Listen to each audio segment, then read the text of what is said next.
Most team conflict doesn't start in the meeting room. It starts way before that, in a moment nobody caught.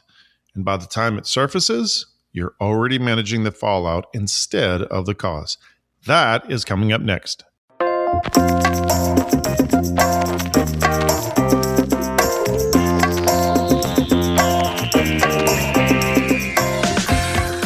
Welcome to the Chris Licurdo Show, where we discuss leadership and life and discover that business is what you do, not who you are. Welcome to the show, folks. I hope you're having a fabulous day wherever you are. Today, we are getting into something that I see on almost every single team that I work with. And the truth is that most leaders never see it coming until it's already cost them something. The thing is that when I sit down with the leadership team that is dealing with conflict, they've usually already done most of the stuff right on the surface, right? They've had hard conversations, or they've clarified roles, or they've worked on communication, or maybe they haven't done any of those. But a lot of the times when somebody's coming to us, they've done something to try and solve it, but the conflict keeps happening anyways. It's not because, the people are necessarily wrong, but because the pattern underneath hasn't been identified yet. That pattern has a name, and I call it the fear control loop. And once you see it, you're going to see it everywhere. So let me kind of walk you through this. Fear is almost always under team conflict, but it doesn't show up, labeled as fear. It shows up as stress. It shows up as frustration. It shows up as that kind of, I can tell something is off, but I'm not absolutely sure what's going on. Fear tends to be the thing that causes people to self-protect. It's the thing that causes them to pull back from working with team members. It causes them to not be a team member, to be very selfish and self-focused, right? If there is a fear that I am going to fail, like there's something bad going to happen, I'm going to mess something up, I'm going to look really stupid to the team, to the leader, to whoever, that fear of failing can absolutely create conflict on a team. We've all experienced it. We all know what it's like. It could be that somebody is afraid of being seen as stupid or incompetent, or not understanding their role, or the person who's supposed to be able to do everything, but currently there's a struggle, or something seems to be, causing that person to, again, recoil and not really focus on driving things forward or solving things. Whatever it is, it creates that fear inside of that person. If it's losing influence, maybe it's a leader or a team member that's been there a long time, that they see that whatever's going on in the moment or moving forward with something may cause them to lose influence. That could absolutely be yet another fear that causes them to self-protect. And it also could just be the absolute, hatred of conflict, because the fear of conflict can absolutely throw somebody directly into conflict. I know. Because I don't want to be in conflict, I might self-protect, I might attack, I might defend, I might do all kinds of stuff, thinking that I'm protecting myself from conflict, but instead what I'm doing is I'm actually creating more conflict, or a different lane of conflict, if you will. So when fear shows up, the natural response, especially for driven, if we're looking at like leaders, driven leaders, capable leaders, many times when fear shows up, the natural response is to control something. We talk about all the time in Next Level Life that there tends to be some sort of trigger event. Whatever that thing is, it can cause a person to try to control people or to try and control situations. And if you're getting your worth from people, that's what you're going to control. If you're getting your worth from performance, then you're going to try and control outcomes. That fear creates that desire to control. With leaders, this can happen all the time and way too fast, right? Because it feels like you're doing the safe thing.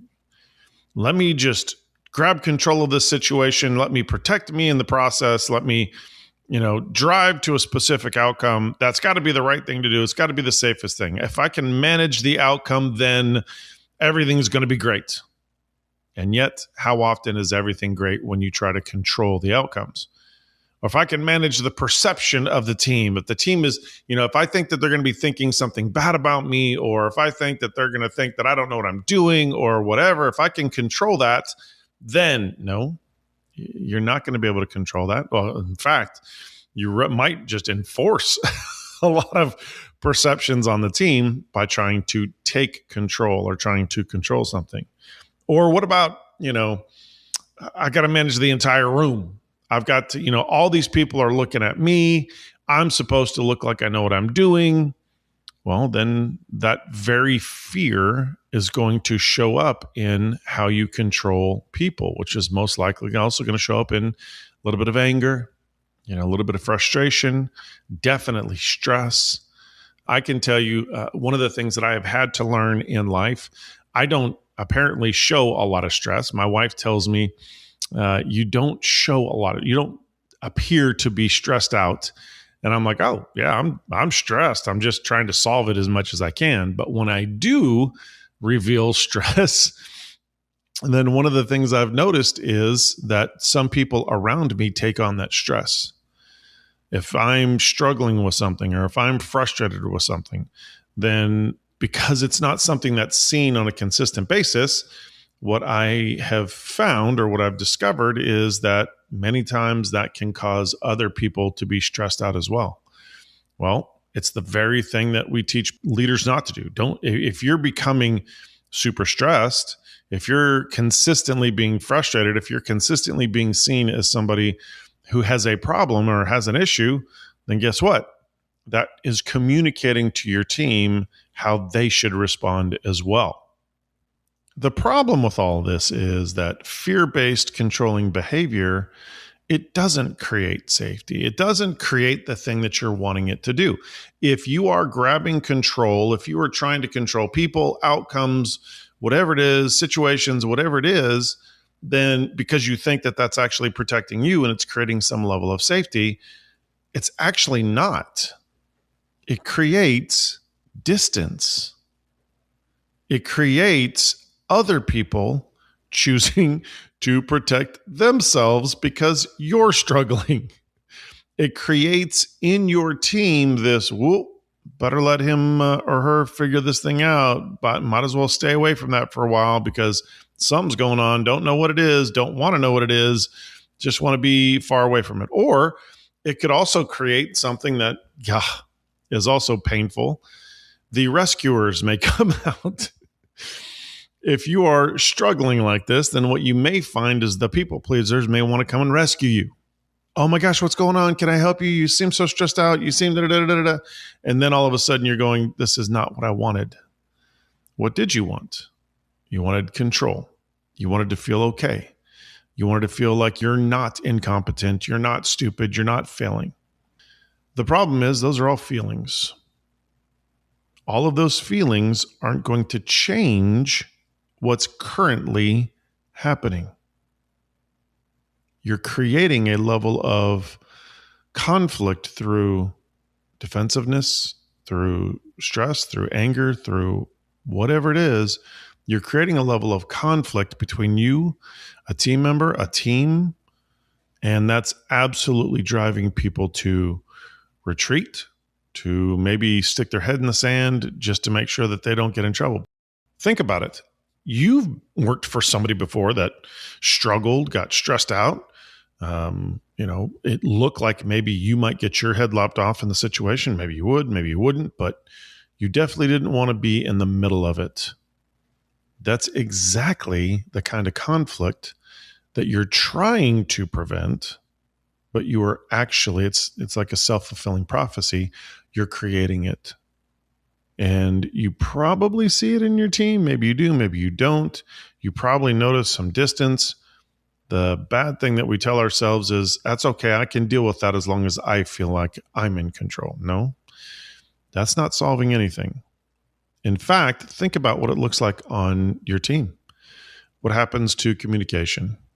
Well, communication, because the current mode of communication is stress, it's frustration, it's potentially anger, it's whatever it is, it's self-protection, it's defensiveness. What happens to everybody else? When somebody goes into that style of communication, what it signals to everybody else is forget it. This is not going to work out. Protect yourself. Take care of you. So communication gets terrible, right? It goes downhill pretty quickly. What about collaboration? Well, if I feel like collaborating with somebody who is in this stressed out place is going to bring me stress, then the last thing I want to do is collaborate with that person. Again, I'll try and go solve things on my own. I'll try and go do stuff that I've got to get done. Maybe I'm bypassing something that's super important because I don't want to get in conflict. I don't want to experience that. I also might be somebody who tries to solve everything. Like I say, the rescuers. What if I see that you're struggling or somebody's struggling, and then the next thing you know, I'm in there trying to get them to talk about it and get them to solve something and get them to do something different. And all I'm doing is adding fuel to the fire. The crazy thing is, more times than not, the rescuers create more problem and more conflict. And then we see victim mentality go, I was just trying to help out. And we see more conflict. Folks, it's such a colossal waste of time. When the thing is that we've been trying to not have conflict, and now we are standing in a massive puddle of conflict. And the actual source is a feeling that never got named, which is fear. The question that breaks the whole entire fear loop: what am I afraid of right now, and what am I trying to control? It's not a soft question. It's not an easy question. It's the most practical leadership question you can ask in the middle of any hard session. So I have experienced this a ton of times working with a ton of leadership teams. There's probably, as I'm going into this, I'm sitting there thinking there's going to be about 50 to 100 different leaders out there listening to the show right now going, oh, he's talking about me. Sure, absolutely.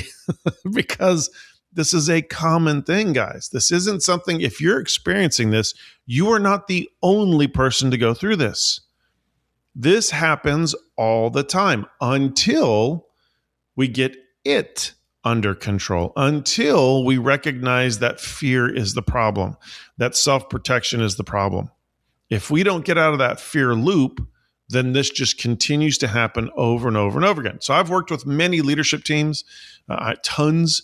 And, I can, if I just made an amalgam of situations, I've worked with leadership teams that have made real progress.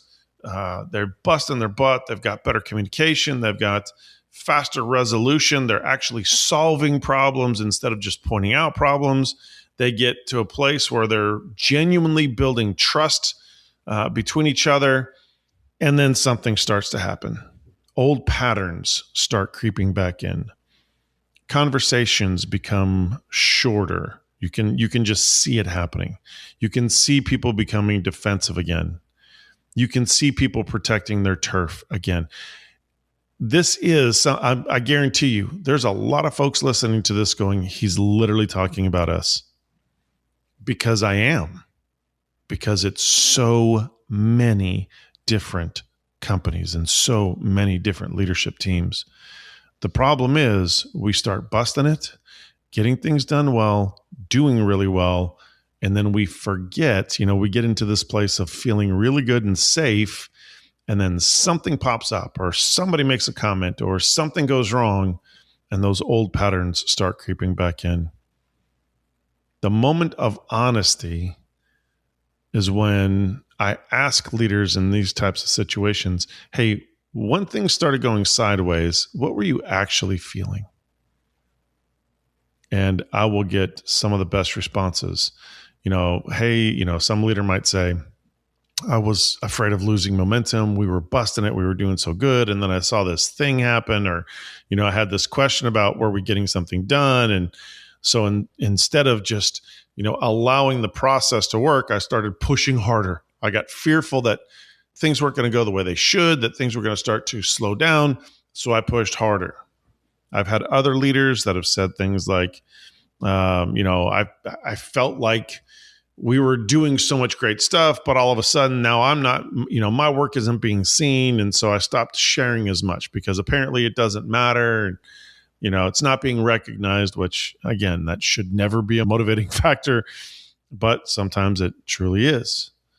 The crazy thing is no matter what the situation is that causes us to allow the old patterns to creep back in, it doesn't mean that we're technically wrong. It doesn't mean that we're trying to create conflict.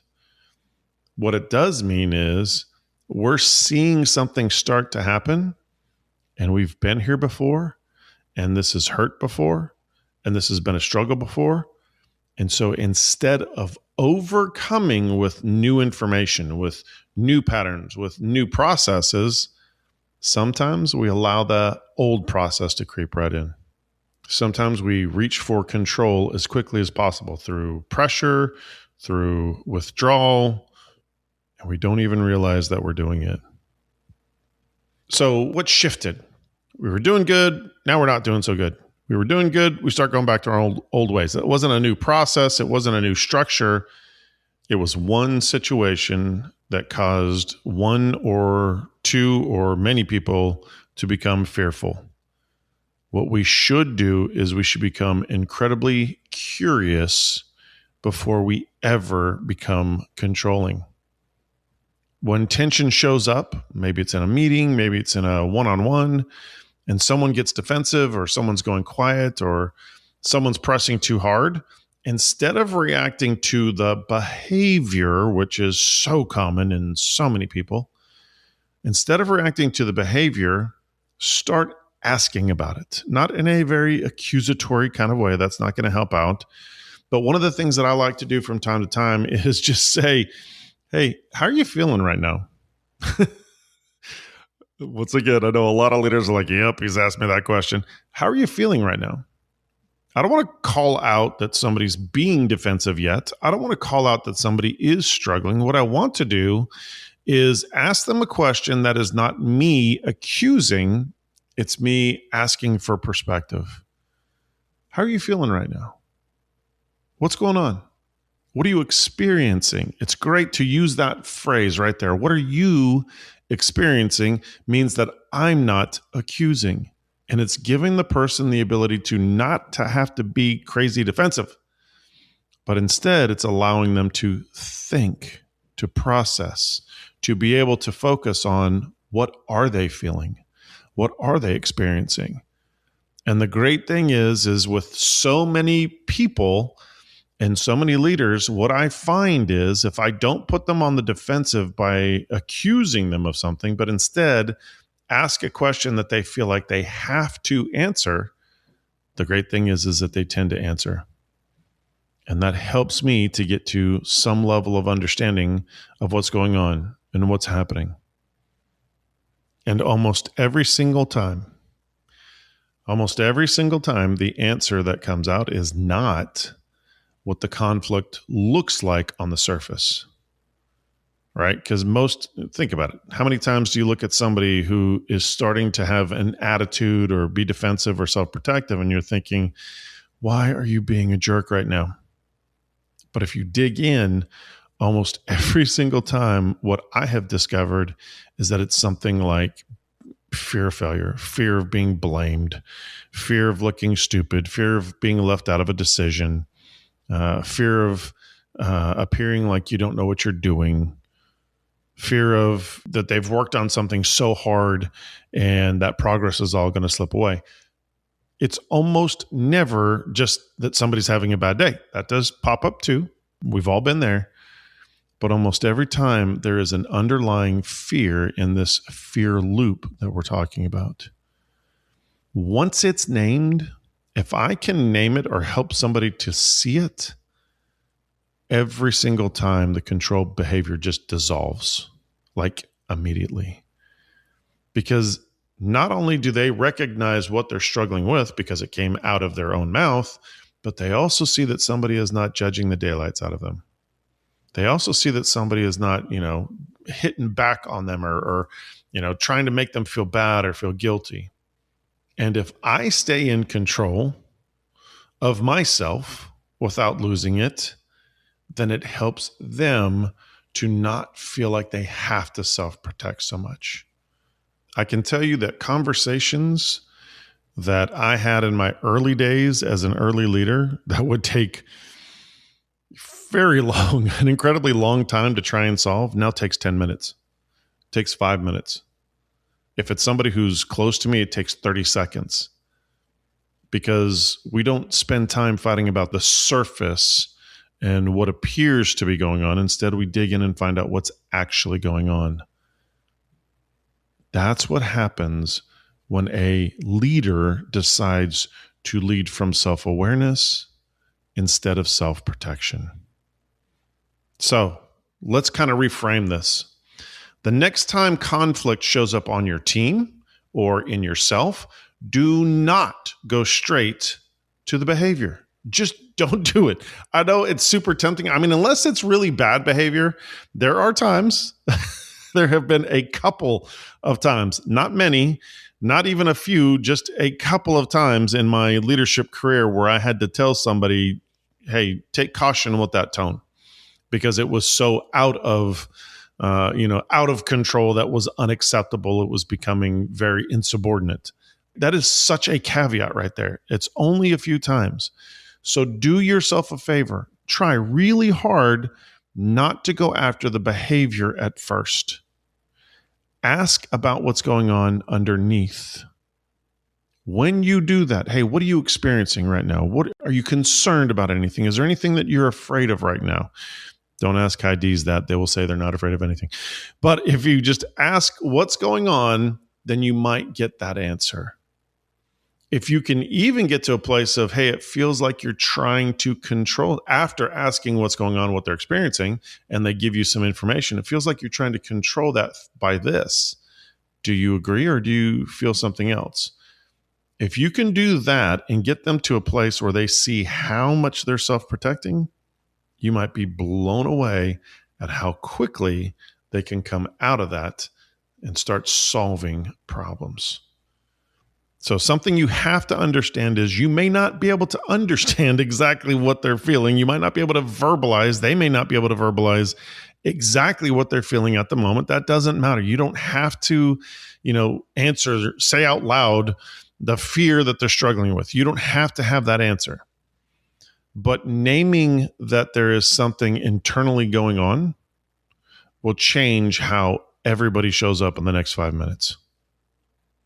I can promise that. Now, be careful in not doing this in front of a large group by going through and naming individual struggles that somebody is feeling that can be very detrimental and very disparaging. But, if you're in a large group, maybe pull somebody aside and ask the questions.